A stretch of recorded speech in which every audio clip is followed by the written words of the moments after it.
All right, yesterday we started out talking about aromatic compounds and how we define them, and we said the old definition involves smell, which isn't the most scientific way to, describe something, but it was how they used the term aromatic prior to the 1900s, really. Today we know it's a planar ring system with 4n plus 2 pi electrons that are delocalized, right? That sounds pretty complicated, so that's what we're going to dive into today, is that 4n plus 2 idea. And this is commonly referred to as Huckels Rule. And he was the scientist who helped discover the formula 4n plus 2 for aromatic compounds. So let's just rewrite that definition. So molecules are aromatic if they follow three main criteria. One, they must be cyclic. Two, they have to have conjugated p orbitals around the ring. That's a really important thing. And then step 3 is they must be planar, meaning your ring system can't be tuckered on one side. It has to be completely flat. And then last but not least is Huckels Rule, saying you must have 4n plus 2 pi electrons in your ring. And that's the Huckels Rule. So like I said, the n in this case must be a whole number or 0. Right? So it could be 0, 1, 2, 3, 4, as many numbers as you want, but it can't be a fraction, right? You can't have n equal 1/2. That just doesn't work here. All right? And like I said, if we think about this in terms of benzene, benzene's a pretty classic compound. We would say, all right, we've got 2 electrons right here. We've got 2 electrons right here. And we've got 2 electrons right here. So that satisfies Huckels Rule, right? So where n equals 1, you could say, all right, 4 times 1 plus 2 equals 6 electrons. So this benzene molecule on the left has 6 electrons. That satisfies requirement 4. The third one, we're kind of going backwards. We know it's planar, and typically I'll tell you it's planar. It's sometimes not super intuitive whether or not something's planar. We know that it's completely conjugated. That's number 2. All of the carbon atoms in the ring system are sp2 hybridized. If you ever see an sp3 hybridized carbon in a ring system, can't be aromatic, right? It has to have p orbitals in all of the ring positions. And then the top one's pretty self-explanatory. It has to be a ring. So in this case, we do have a ring system. How did you determine the n? I don't understand how it's what. Is it one ring? No, so it's just saying fill in any whole number and it needs to match the number of electrons here, right? So we kind of did this backwards. With benzene, we said there are 6 electrons, and then you could say, what must n be? We'd say, oh, it's 1, it's a whole number. That satisfies Huckels Rule. Does that make more sense? Sure. You can kind of think about it both ways. Okay, so let's think about it too. What happens if we don't have these? So right here, we kind of, just went over all of the rules for aromatic compounds, right? So we said it must be cyclic, must have a completely conjugated system of p orbitals in a ring, it must be planar, and it must have 4n plus 2 pi electrons. So 2, 6, 10, things like that would fit that. The next one is considered anti-aromatic, and I have that highlighted. Anti-aromatic molecules are kind of like the alter ego of aromatic molecules, right? So yesterday I said aromatic molecules are unusual. Why? Does anybody remember? Yeah, you can't break their bonds easily. That's one reason. If you remember too, I said they've got this weird aromatic stabilization, right? So aromatic molecules are stabilized if they meet all of this criteria. What do you think happens to an anti-aromatic molecule? It's super unstable. However, they do occur, and the reason I like bringing them up is because they're getting more and more relevant, right? We're trying to expand the scope of what we're using in materials, and quite often they're introducing anti-aromatic compounds because they're unstable. That's actually an added benefit.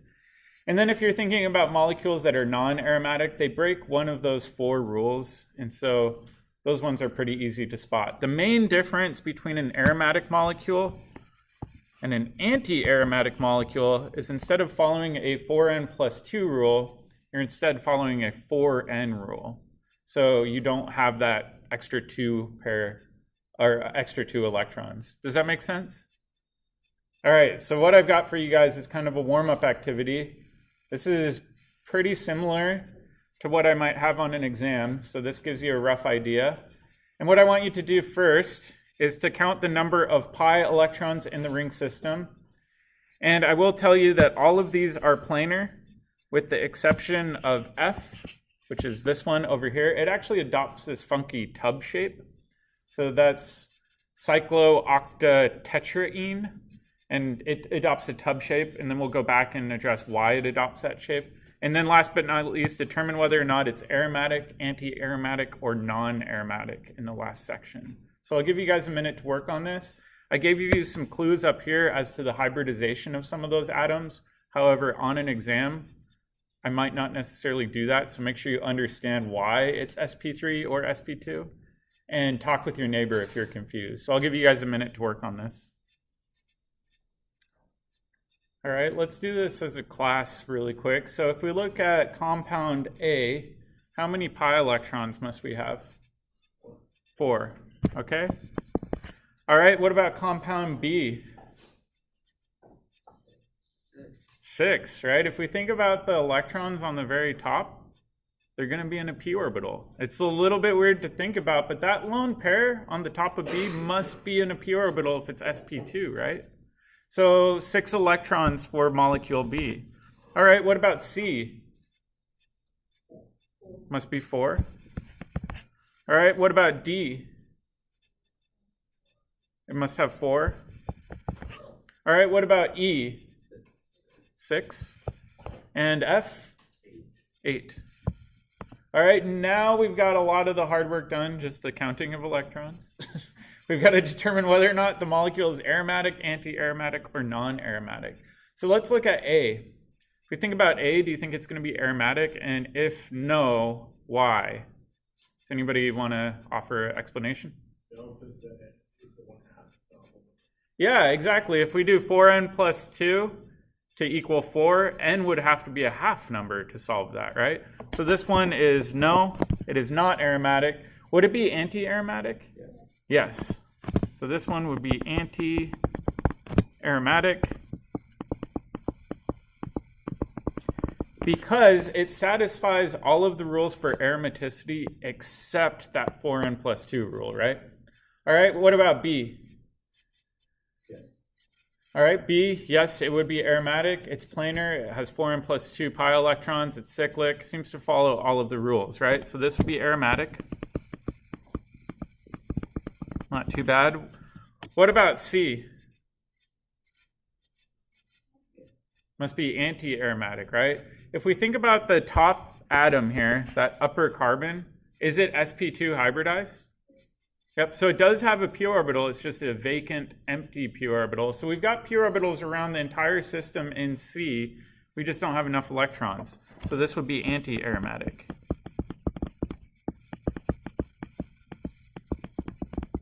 All right, what about 4? Is 4 anti-aromatic?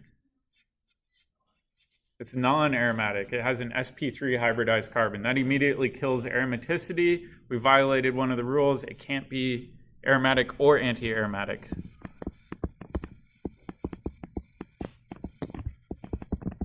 All right, benzene we already covered. Classic aromatic molecule. And then the tricky one, number 8. What do you think it's going to be? Do you think it's going to be anti-aromatic or non-aromatic? We know it doesn't satisfy the 4n+2 rule. Non, why? It's not planar, right? So this would be non-aromatic. Which kind of leads us into an interesting point. Anti-aromatic compounds, like I said, are really, really unstable. more unstable than if they were just non-aromatic, right? So if they have the option, they'll actually twist and contort themselves to not be planar to avoid that destabilization of being anti-aromatic. That's why a lot of these larger cyclic ring systems are actually non-aromatic, is they can twist into odd shapes to avoid that planarity. Make sense? It gets tricky. All right, the hard one is what happens if we don't have all carbons in there. So we have to look at what if we swap out a nitrogen, oxygen, sulfur, things like that for carbon. And these are referred to as aromatic heterocycles.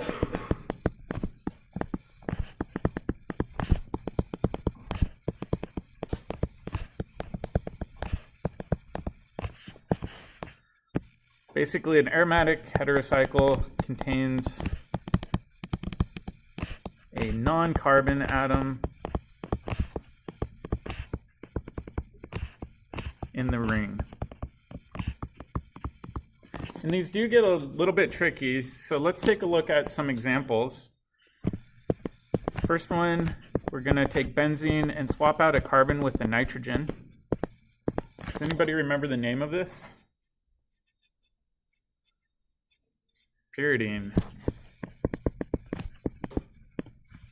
It was the solvent we used with thionyl chloride and tosyl chloride, things like that. It's a really good non-nucleophilic base. All right, now the tricky thing is counting the number of electrons in the p orbitals, right? It's not immediately clear. A lot of students will say, all right, I know all of these pi bonds must be p orbital or pi electrons, but what about the lone pair coming off the nitrogen? Not super clear. So what I like doing is draw the side-on view.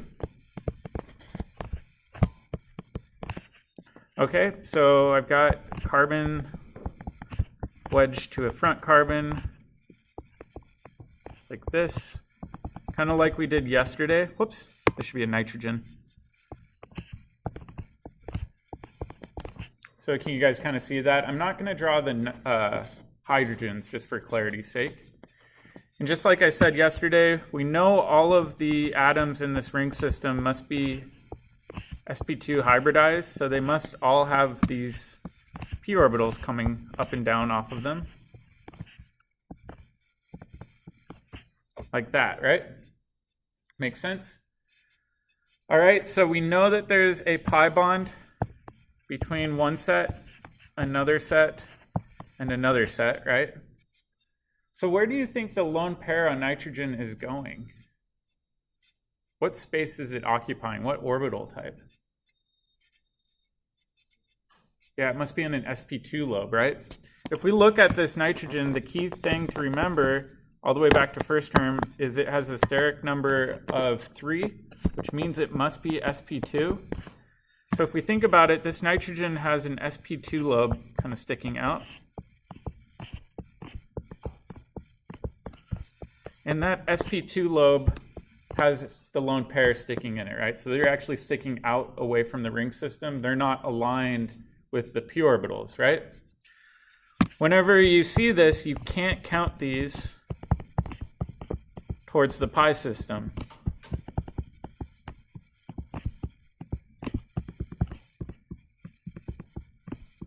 Does that make sense? So how many pi electrons does this have? 6, right? So 6 pi electrons. That means that this must be aromatic. Make sense? Let's try a few more examples. So this was our first example.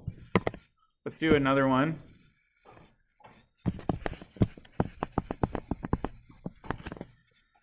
This one's another nitrogen-containing heterocycle. Oh, let me clean this up.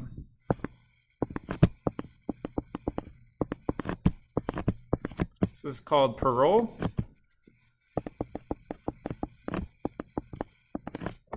All right, so same thing. We kind of want to look at this on the side, but before we do that, let's try to determine the hybridization of all of these atoms right here, right? So this carbon right here, is it going to be sp, sp2, sp3? It must be sp2. What about this carbon? sp2. We know the left-hand carbons are mirror images, so they also must be sp2. Now the tricky one. What about this nitrogen? Does count. Well, let's think about the hybridization first.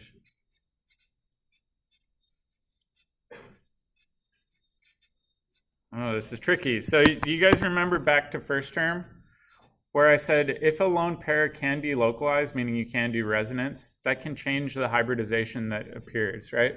So if we think about this lone pair, I could say, hey, I can swing this around up here and draw a resonance structure.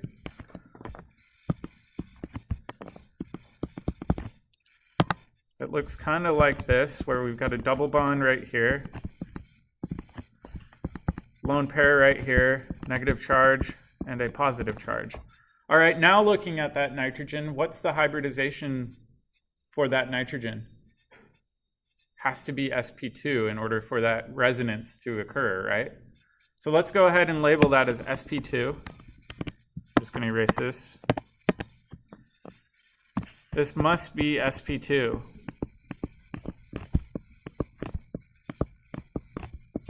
To allow for resonance.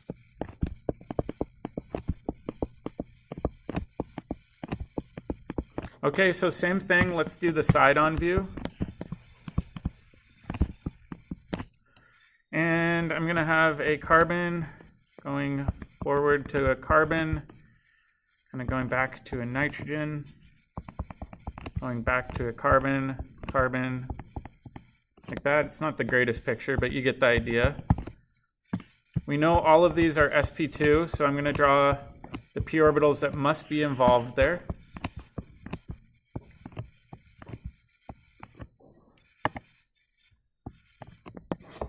All right, now if we think about the hydrogen, right? What orbital is that hydrogen bonding to the nitrogen with? Must be sp2, right? We know these prefer to be trigonal planar if possible, so it must be in that sp2 lobe.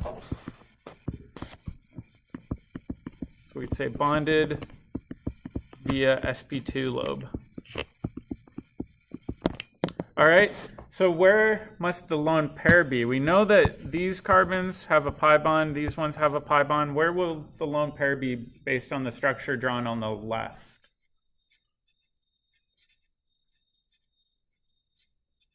Must be in the p orbital, right? So if you think about the lone pair, it's occupying the p orbital.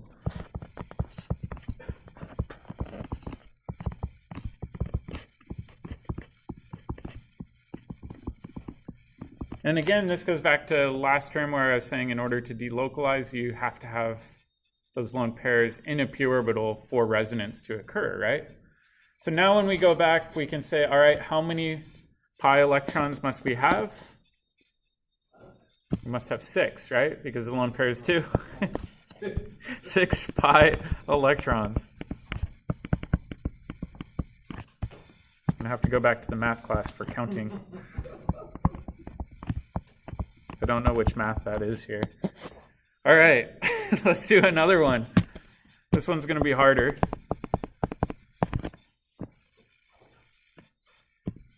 So this one looks a lot like furan, but it has oxygen instead. Sorry, let me try to make this look a little bit better. And the oxygen has 2 lone pairs. It does not have a bonded hydrogen. This is furan. All right, so same thing. I would say, all right, hybridization. sp2. Hybridization here. Must also be sp2. Then oxygen's the tricky one. It looks like it's sp3. It looks like it has a steric number of 4, but can you do resonance by pushing the electrons around? Yeah, absolutely. So you'd say this must be sp2 as well. So again, if we do the side-on view,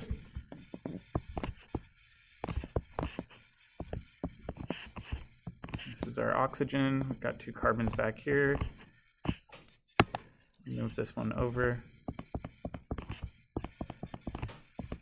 Like that. We've got p orbitals off of each of these. color code the opposite phase as red. And we know this oxygen must be sp2, which means it's got an sp2 lobe hanging out right here.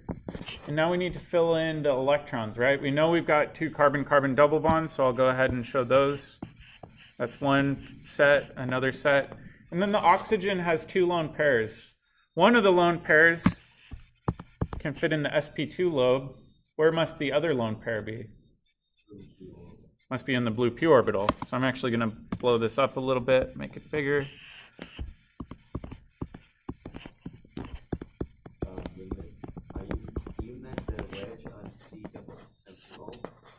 This is just a side-on view. I'm doing my best to show the perspective of that side-on view.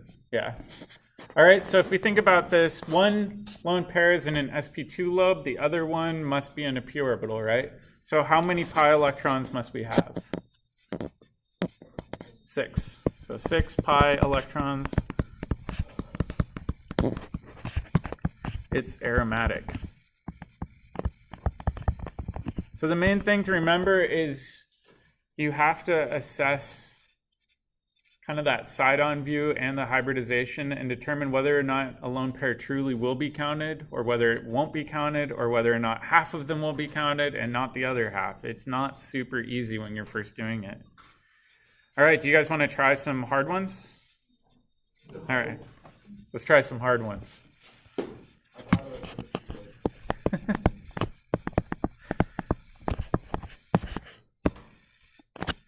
All right, let's do this one. Oh man, I hate 7-membered rings. I apologize that I'm subjecting you to this. See if I can do it.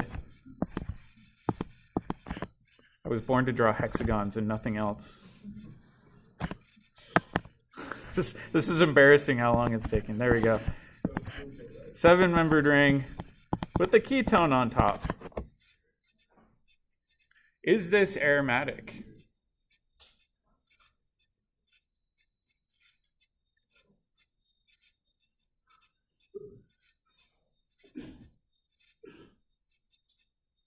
What's the innate spirit of molecule? What's that? What's the innate spirit of molecule? I have no idea. I roll.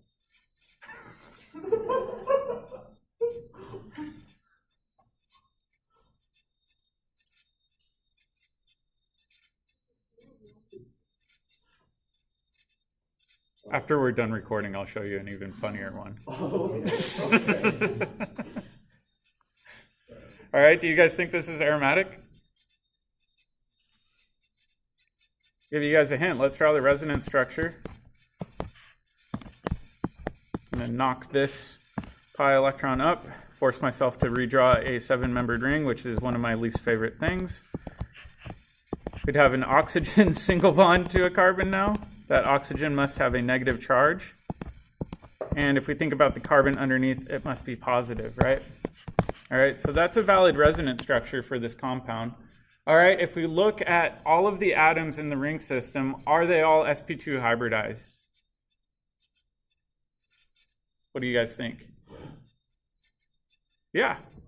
It's important to remember that carbocations are still sp2 hybridized, right? So we've got sp2, we've got sp2, we've got sp2, and we've got sp2 right here.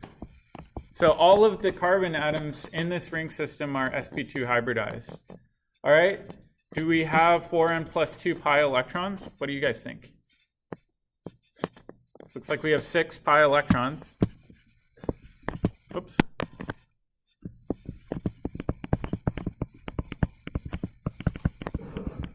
That means that this must be aromatic, right? In fact, so much so that actually drawing it in the left-hand form looks kind of funny. People would probably prefer to draw it in the right-hand form because they know that aromatic stabilization is huge. All right, let's try an even harder one.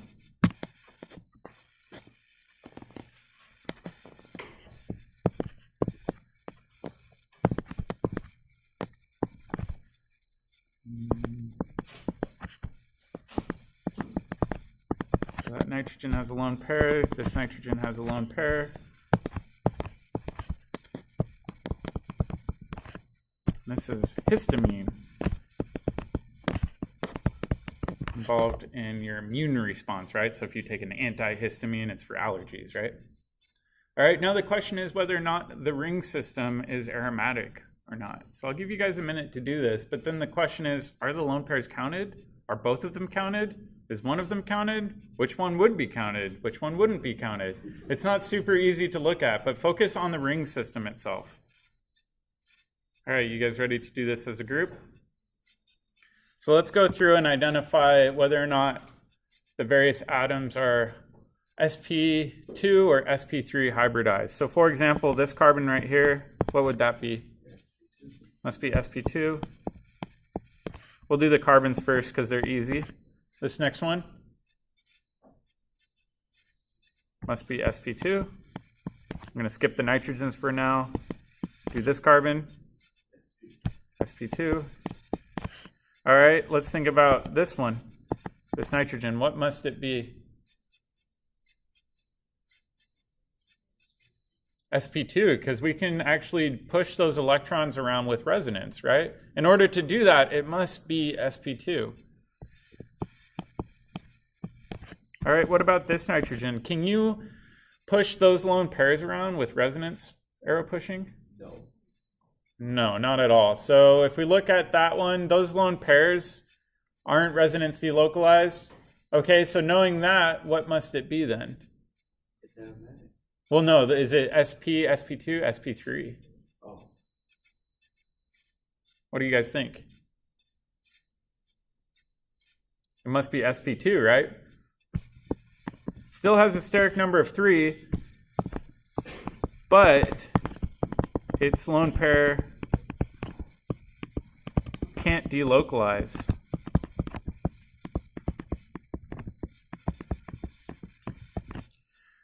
This one has a lone pair that can delocalize.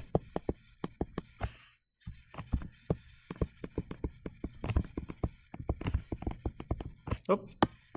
All right, so now we need to count up the number of pi electrons, including lone pairs that can delocalize. So how many pi electrons must we have in histamine? 6, right? We only count one of the lone pairs. We can't count the other one because there's no way of doing resonance pushing with it. Yep.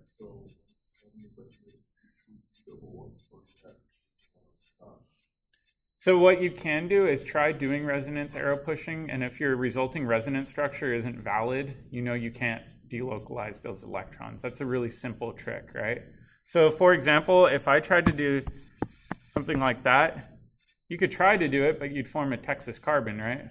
That's not allowed. So because of that, you can't count those as a part of a delocalized pi systems. They're just in their own sp2 orbital. Yep. So this one has 6 pi electrons.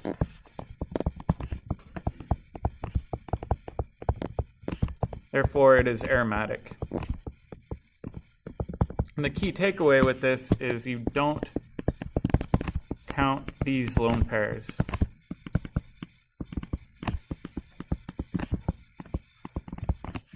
Does that make sense? Let's talk about reactions of aromatic molecules a little bit. At least somebody's laughing. I'd feel worse if nobody did. All right, so moving on. We've got a couple of reactions to cover from this chapter, specifically reactions at benzylic positions. And if we think about benzylic positions are the carbon right next door to an aromatic compound, usually benzene, right? So if we think about this carbon right here, this is a benzylic carbon. These have really unique reactivities. Does anybody know why? Because of resonance? Yep, when you don't know the answer, it's safe to assume it's resonance. If you have a carbocation there, it's stabilized via resonance. If you form a radical there, it's stabilized via resonance. It's stabilized because of the next door aromatic ring, right? And there's a lot of reactions you can do. So the first one we are going to learn about is oxidation. What is oxidation again? Loss of electrons. That's good. All right, so we'll take toluene here. As a quiz, what's the oxidation number for this carbon, the CH3 group? Give you guys a hint. I'll draw all of the hydrogens. Whoops. Oh, shoot. All of the hydrogens right here, and then we'll color code the electrons. So we've got electron, electron, electron, electron, electron, electron, electron, electron. I'm going to zoom way in. All right, what's more electronegative, the carbon or the hydrogen? Carbon. So it's going to steal all of the electrons from these bonds, right? All right, what about between a carbon and a carbon? It's tie, so you got to share them. So if we look at this one, it has 2, 4, 6, 7. Ooh, man, this is really zoomed in. Has 7 electrons. It normally needs, or normally has how many for its valence? Normally has 4 electrons. Therefore, what's the oxidation number for that carbon? -3, exactly. All right, so I'm just going to erase this to clean up our lecture notes a bit more, but make sure you do remember how to go back and forth determining an oxidation number. So we've got this CH3 group. Oxidation number is -3. All right, the whole goal with oxidizing it is we're going to lose some of those electrons. And like we saw with the alcohol chapter, one of the most oxidized groups you can get is a carboxylic acid. So you can actually oxidize that CH3 group to a carboxylic acid. And what's the oxidation number going to be for the carboxylic acid carbon? Must be +3. So oxidation is going to be +3. So how many electrons did we lose in this reaction? 6. So this is a pretty extreme oxidation, right? What's an oxidant we know of that's a super strong oxidant?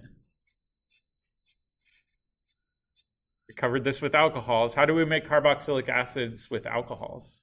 What reagent do we need? Yeah, chromic acid. So luckily, they use that same reagent.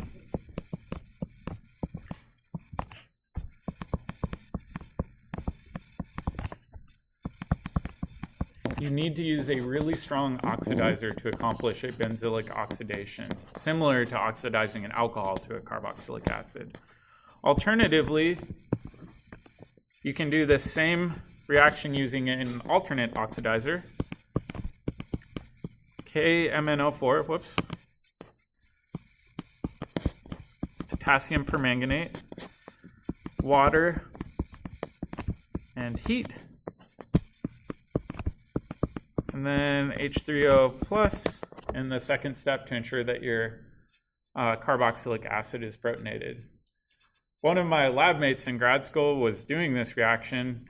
The potassium permanganate was in a plastic bag, and when he closed it, accidentally poofed it into his face, ended up inhaling a bunch of it, and wasn't able to smell for a week. It's a really strong oxidizer. So you do have to be careful when you're running these reactions, and they're not the most environmentally friendly reactions. Make sense? All right. Next thing I'm going to write down is really important. Oxidation at the benzylic position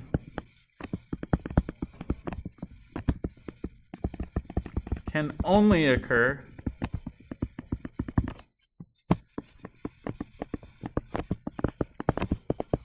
if you have benzylic protons.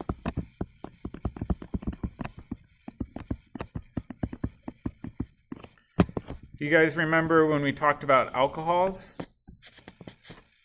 And we said, for example, if you've got a tertiary alcohol, can you oxidize it?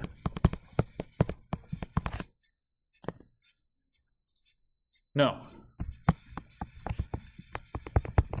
It's the same sort of analogy, right? You have no protons here. That means you can't oxidize. So if we think about this with benzylic positions, you can make the same argument with this compound. What would we name this compound? Going back to yesterday's lecture.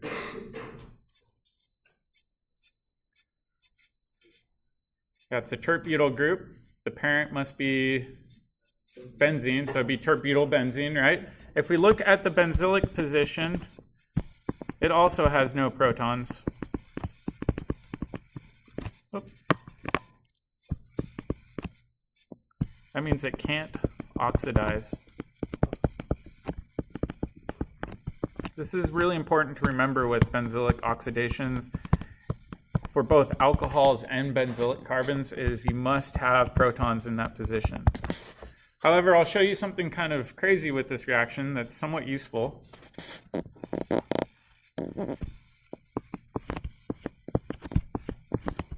Let's say we have ethyl benzene, and we treat this with Na2Cr2O7, sulfuric acid, sodium dichromate, sulfuric acid, and water. Can this oxidize? Yeah, it has protons on the benzylic carbon. The crazy thing with this is unlike alcohols, this will still automatically go to the carboxylic acid, at which point people will say, what happened to the other carbon in that ethyl group? You end up cleaving it off and losing it in this reaction. So it's kind of a unique reaction that way, where you can cleave off and lose a carbon or carbon-containing functional group. Does that make sense? All right, let's take a look at an example one. This will be our last one today. All right, in this example one,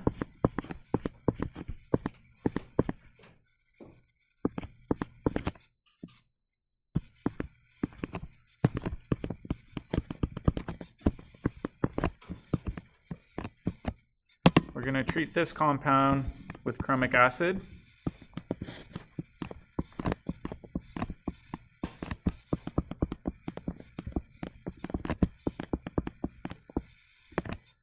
And now we need to determine what's going to react. So first of all, benzylic carbons, let's label them with red. Will they both react? Nope. So this one will react. All right, anything else that will react? The OH group. The other benzylic position can't react, but this one can react too.